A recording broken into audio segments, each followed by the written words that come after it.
The rain hit the windshield like it was trying to drown the world. I could barely see the road ahead, but I didn't care. My phone was dead. My marriage was dead. And I wasn't even sure if I was still breathing. You ever get kicked out of your own house by your wife while she's wearing the robe you bought her? Yeah, that happened. Just 4 hours ago. She stood there, arms crossed, face blank like I was some delivery guy who brought her the wrong pizza. "You're a loser, Matt," she said, cool and easy, like she'd rehearsed it a dozen times. "Your own grandfather didn't think you deserved anything more than a shack in the middle of nowhere. So go live in your shack. I'm done." I looked at her, waiting for the punchline. There was none. I wasn't even mad at first. I was confused. Like someone just pulled the floor from under me, but told me to keep walking. The apartment she was referring to, the one in the capital, had gone to my younger brother, Tyler. He barely even knew Grandpa. I was the one who visited every summer. Painted that old fence. Repaired the steps. Mowed the damn grass. But all I got was a rotten skeleton of a house in some forgotten village. Still, I packed up. I didn't fight her. Maybe that was my first mistake. The drive out to the village felt like a funeral march, and the house, well, let's just say, half ruined, was generous. The front door creaked like it hadn't been opened in a decade. The windows were smudged, the roof dipped in the middle like it had given up trying. I half expected to see raccoons playing poker in the living room. But when I stepped inside, everything changed. I froze. Right there, in the middle of the ruined space, was a thick, dust-covered tarp. And under it, I swear to God, I could see the outline of something big. Metallic. Not furniture. Not farming tools. Something buried. But before I could touch it, something buzzed in my pocket. A backup phone I hadn't used in months. I dug it out. 10 missed calls. All from Brian. Brian, my best friend since college. The kind of guy who'd never call unless it was something serious. Or something shady. I called him back. No hello, just a nervous breath. "Matt, listen. You need to know something." I stepped back from the tarp, heart beating faster than it had all day. "She's sleeping with Tyler," Brian said. "I didn't want to tell you unless I was sure. But I saw them. Together. At your place. Yesterday." I laughed. Actually laughed. Because what else do you do when your wife kicks you out for inheriting the wrong house and then hooks up with your brother before the dust from your shoes has even settled? "You sure?" I asked. My voice cracked like a kid's. "I saw her climb into his car, Matt. At night. Wearing nothing but one of his shirts. They didn't see me. I was coming back from work. I was going to call you then, but I didn't know how." I hung up. Then I stood there. And stood there. Until the rain started seeping in through the holes in the roof, dotting the wooden floor like tears I refused to shed. This wasn't just betrayal. This was calculated. Premeditated. And suddenly, this ruined house. It wasn't a curse. It was freedom. But first, I had to find out exactly how deep the rot went. Because if my brother was in bed with my wife, what else were they sharing? Tomorrow, I'd drive back to the city. But tonight, I was going to dig up whatever my grandfather left me under that tarp. Because something told me he knew this day would come. And he didn't leave me that house by accident. I didn't sleep that night. I sat on the warped wooden floor, the cold seeping through my jeans as I stared at the tarp. My hands trembled, not from fear, but anticipation. Like something in my bones knew my life was about to split in two. Again, by the time the sun bled through the clouds, I'd made my decision. I yanked the tarp. Underneath was a massive, iron-framed chest, ancient, locked, but intact. Not the kind of thing you'd find in your average backyard shed. It had ornate carvings along the sides, symbols I didn't recognize. Something about it felt sacred, hidden, deliberate. I didn't have the tools to break it open, and I wasn't about to smash it without knowing what was inside. So I covered it back up and left it for later. For now, I had unfinished business back in the city. By noon, I was back in the apartment building. The same one that used to feel like home, now reeking of betrayal. I walked up the stairs because I needed to feel every step, to remember what I was walking toward. And when I got to my floor, I didn't knock. I had a key. The door creaked open. Silence. The apartment looked the same. Too clean. Too still. And then I heard them. Whispers from the bedroom. A woman's laugh. A man's voice. Casual. Too casual. I walked in like a ghost. The bedroom door was open just enough. I saw shadows on the wall. The bed creaking. Her voice again. "Oh my God, stop," she giggled. "What if he comes back?" Then Tyler. "Relax. He's probably halfway through fixing that shack. You think he even knows how to use a hammer? I pushed the door open. They froze. She was straddling him, his shirt barely covering her. Her lipstick smeared across his neck. Her hair, the same hair I used to tuck behind her ear when she cried, was tangled in his hands. And she didn't even look ashamed. She rolled off him slowly, pulling the blanket around her like she was annoyed I'd interrupted. "Oh," she said, bored. "Guess you found out." Tyler sat up, red-faced, mouth opening and closing like a damn fish. I just stared at both of them. "You got anything to say?" I asked. Ashley, my wife, shrugged. "Look, Matt, you're not exactly a prize. You think I wanted to be a farmer's wife? Live in some dump while you find yourself in the woods? Please." Tyler stood up, trying to pull on his pants without looking me in the eye. "I didn't mean for this to happen," he muttered. "No," I said, "but you still did it." Ashley scoffed. "Spare us the drama. You were already halfway out the door. Don't act like this wasn't inevitable." That word hit me harder than a fist. Inevitable. Like I was some obstacle they were always going to push past. I didn't yell. Didn't throw anything. That's what she wanted. A scene. An excuse to call me unstable. No. I walked to the dresser. Opened the drawer. Took out the last thing I ever gave a damn about. An old photo of my parents on their wedding day. The one I kept because I believed love could be real, even now. I tucked it under my arm. And left. The whole ride back to the village, I didn't play music. I didn't cry. I didn't think. Just silence. Until I pulled back up to the house and stared at it with new eyes. That chest. That house. That betrayal. It was all connected. Grandpa didn't give me this place out of pity. He gave it to me because he knew I'd need a place far away from lies, from manipulation, from people like her. But more than that, I had a feeling whatever was in that chest might be the beginning of something bigger. The past 24 hours had broken me. Now it was time to rebuild. The next morning, I drove to the nearest hardware store, picked up a bolt cutter, and returned to the house without saying a word to anyone. My hands were steady now. No more shaking. No more second-guessing. I wasn't the same man who got kicked out of his own apartment like a stray dog. That version of me died somewhere on the road between betrayal and clarity. I brought the chest into the center of the living room, what was left of it, and snapped the lock with a loud, final crack. The lid creaked open, and for a moment, I just stared. Inside were stacks of documents, envelopes, a heavy-looking leather-bound notebook, and, at the very bottom, a sealed metal box with my name on it. Not to my grandson. Not to Matt. Just Matt, in all capital letters, burned into the metal like a brand.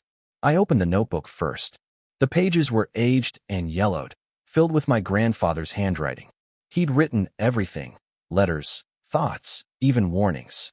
There were sketches of the house, references to hidden compartments, financial ledgers, even photocopies of old property deeds. Apparently, this place was sitting on land worth more than I could have imagined. He'd kept it quiet for a reason. In one of the letters, he wrote, "You're going to lose something before you realize what you truly have, Matt. The world will take what's weak, but it will never break what's real. You'll find your strength when everything fake burns away. This house, it's your clean slate." I opened the box with my name next. There was a small black key inside, a USB drive, and a handwritten note. "Use this only when you're ready to start over completely." I didn't know what it meant yet, but I knew I wasn't going to waste it. That night, I set up a mattress in the corner of the room, lit a few candles since the electricity still wasn't working, and opened my laptop. The USB drive was encrypted, but I bypassed it. Years of IT work hadn't gone to waste after all. What loaded onto the screen left me breathless. Blueprints, legal files, business plans, bank statements, offshore accounts in my grandfather's name. There was an entire trust fund set aside in a shell company, meant to activate only when the house was inherited. I was the sole beneficiary. Millions. Not thousands, millions. And just like that, everything made sense. He knew. Somehow, Grandpa knew Ashley wasn't who she pretended to be. That Tyler was always lurking in my shadow, waiting for a chance to pull the rug out from under me. That one day, I need a weapon. Not a gun. Not revenge. Power. That's what this was. I sat back, eyes burning, heart calm. The betrayal didn't hurt as much now. It didn't feel like an end anymore. It felt like the start of war. The next morning, I called a lawyer. By noon, I had a full team, tax advisor, accountant, real estate broker. I wasn't wasting a second. The land this house sat on was being rezoned. Developers were already sniffing around, but they had no idea what was coming. Ashley texted me later that day. Ashley, you seriously just left like that? What are you even doing out there? I didn't respond. Ashley, I hope you enjoy playing farmer. Don't come crawling back when that dump collapses. Still, I didn't respond. But I took a screenshot. Because I knew one day she'd want to pretend she hadn't said those words. I went outside, looked at the chipped white paint on the siding, and saw it for what it was, a mask. This wasn't a ruined house. It was my fortress now. And soon, everyone who laughed at me would watch it rise, piece by piece. From the dirt she threw me in. From the ashes they thought I'd choke on. I wasn't going to fix this house for memories. I was going to turn it into the place that made them regret everything. A week passed. I didn't tell anyone where I was. Let them wonder. Let Ashley stew in her own pride, thinking she'd won. Let Tyler play pretend, basking in her fake affection like a fool. I wasn't interested in their drama anymore. I was building something bigger, something untouchable. The contractors I hired were fast. I paid in full, up front. No negotiations. Money talks, especially in places like this. By day 3, the roof was new. By day 5, we had working electricity, new windows, and a functioning security system. I wasn't just renovating. I was transforming this place into a fortress with a heartbeat. Inside, I made sure to preserve certain pieces. Grandpa's old desk. A framed photo of him shaking hands with someone I later learned was a prominent landowner. He wasn't just some quiet old man in a flannel shirt. He was calculating, strategic, and clearly, he saw something in me I hadn't yet seen in myself. That Friday, I got a call. Private number. I picked up and didn't speak first. Ashley's voice came through, strained and cold. So, I heard.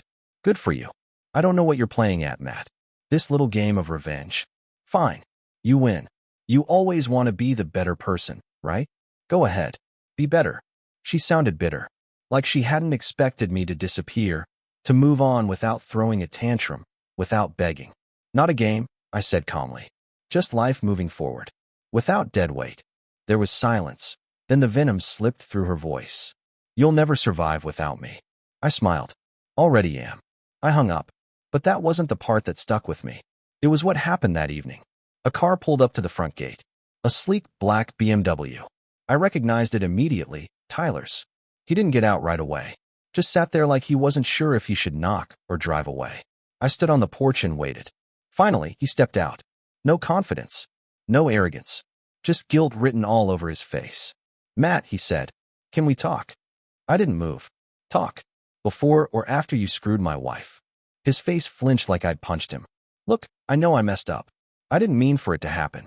She came on to me. She said you were pulling away. That you were obsessed with your job, with your family drama, with everything but her. She's good at lying. You're good at believing her.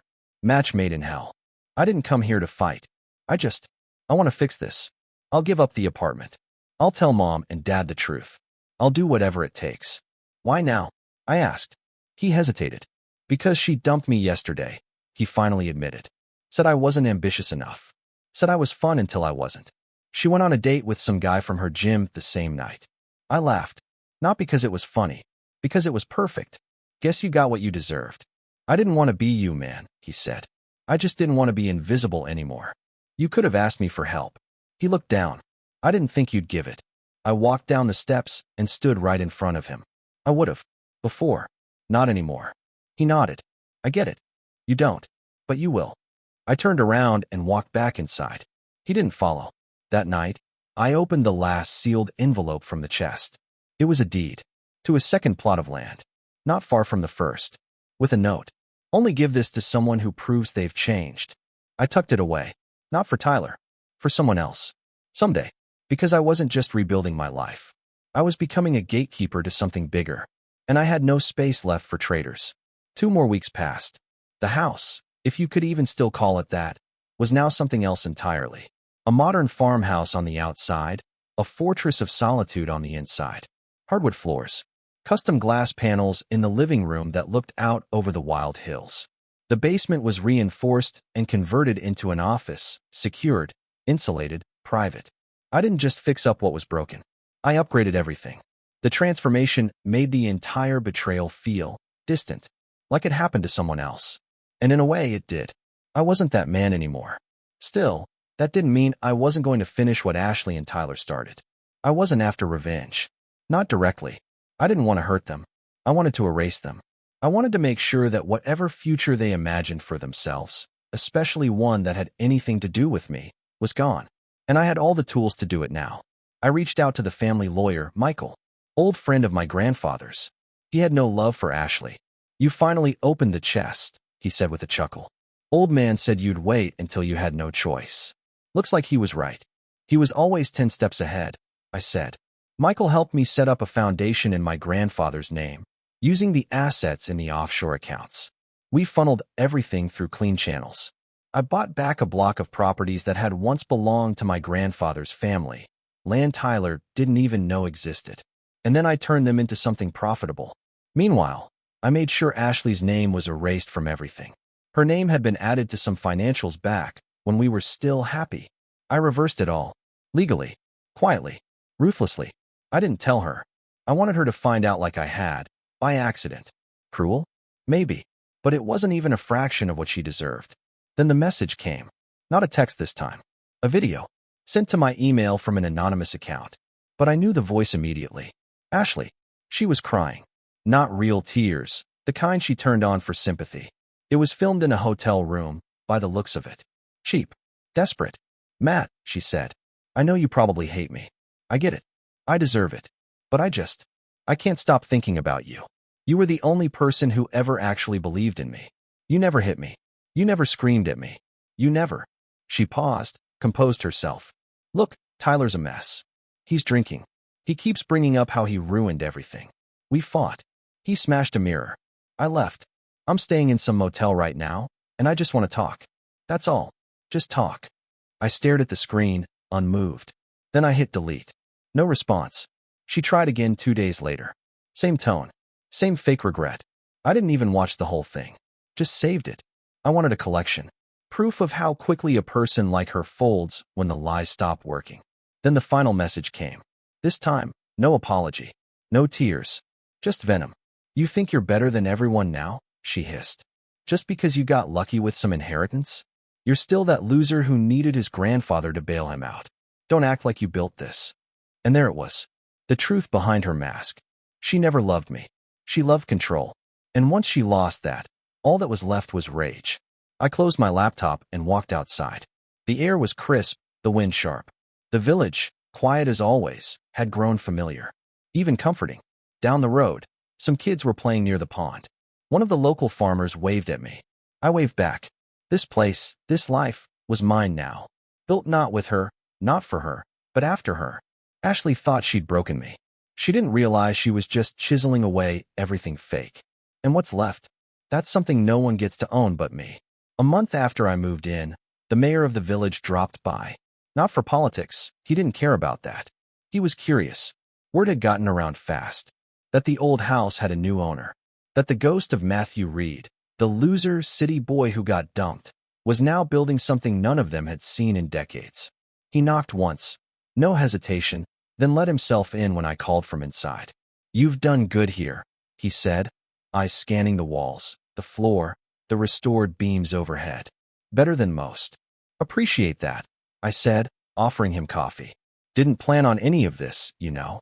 "No one plans a storm," he said. "But you build stronger roofs after the first one hits." He stayed for a half hour. Told me about the area, the future rezoning, the offers coming in from outside developers. I already knew most of it from the files Grandpa left.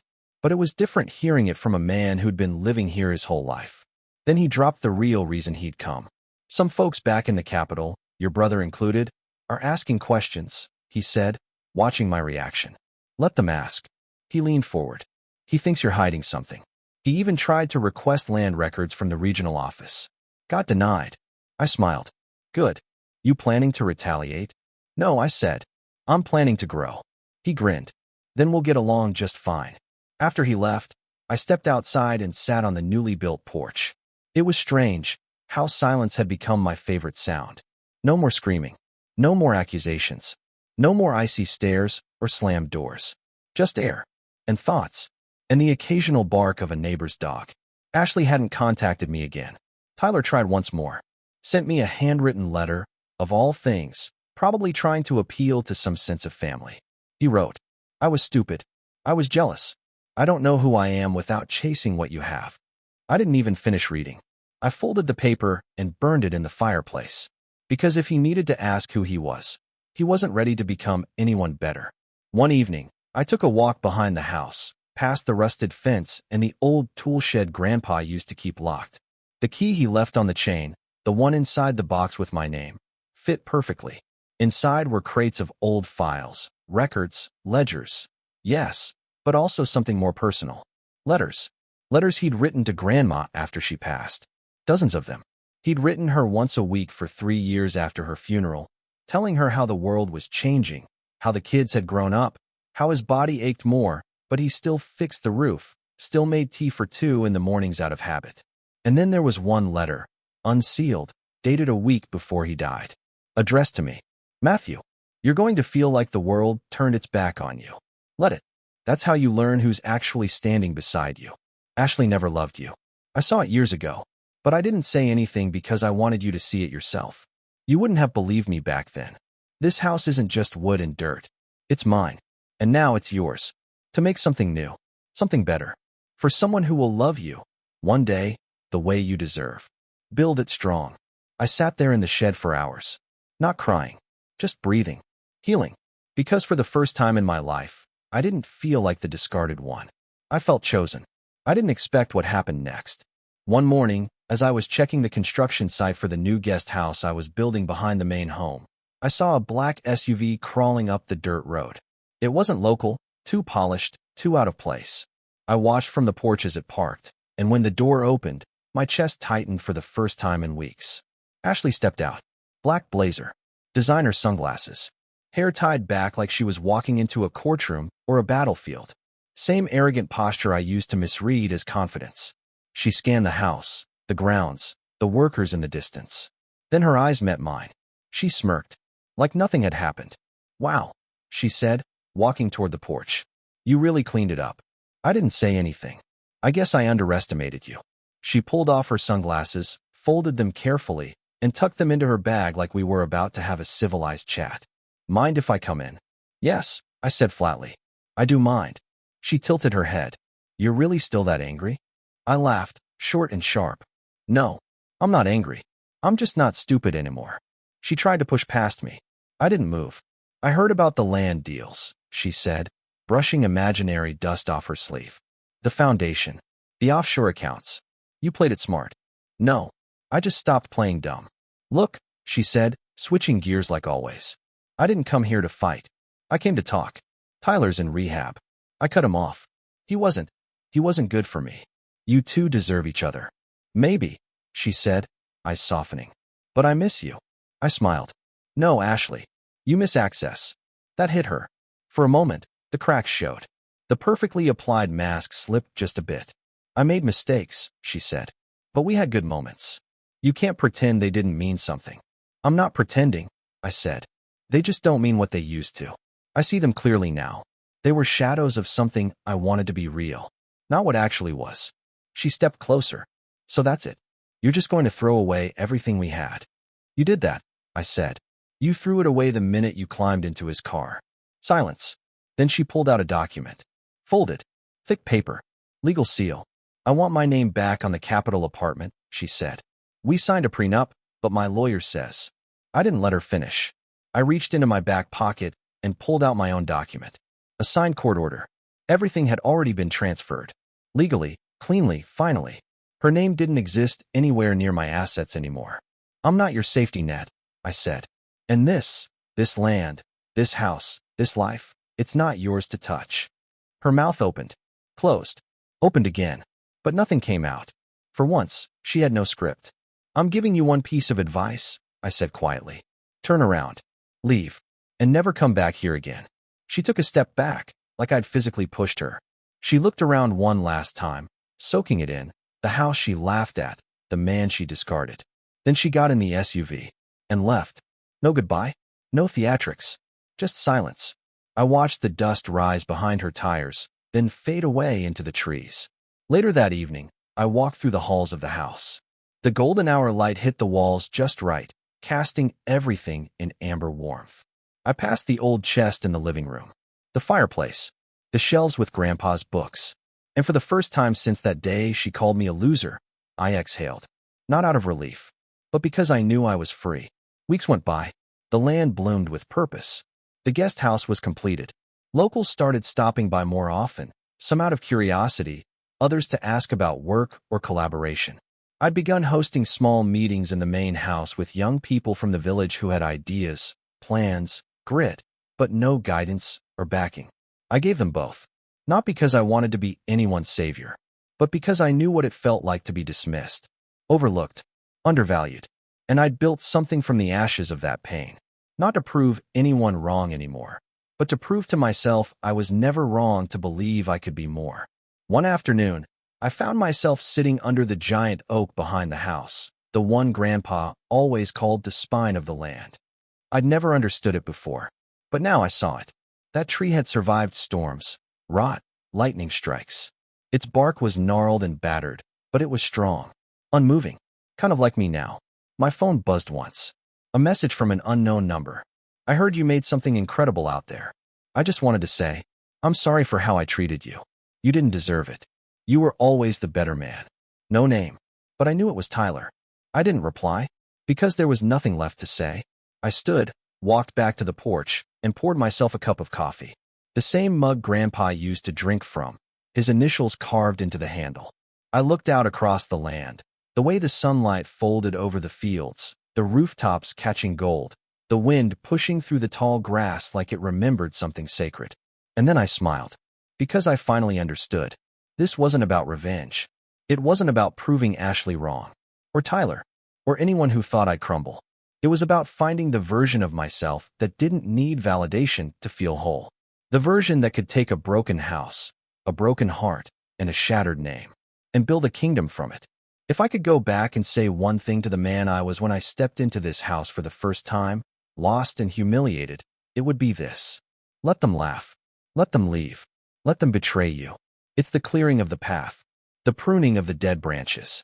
The real you only shows up once the noise is gone. And now I'm here, quiet, rooted, alive, finally whole.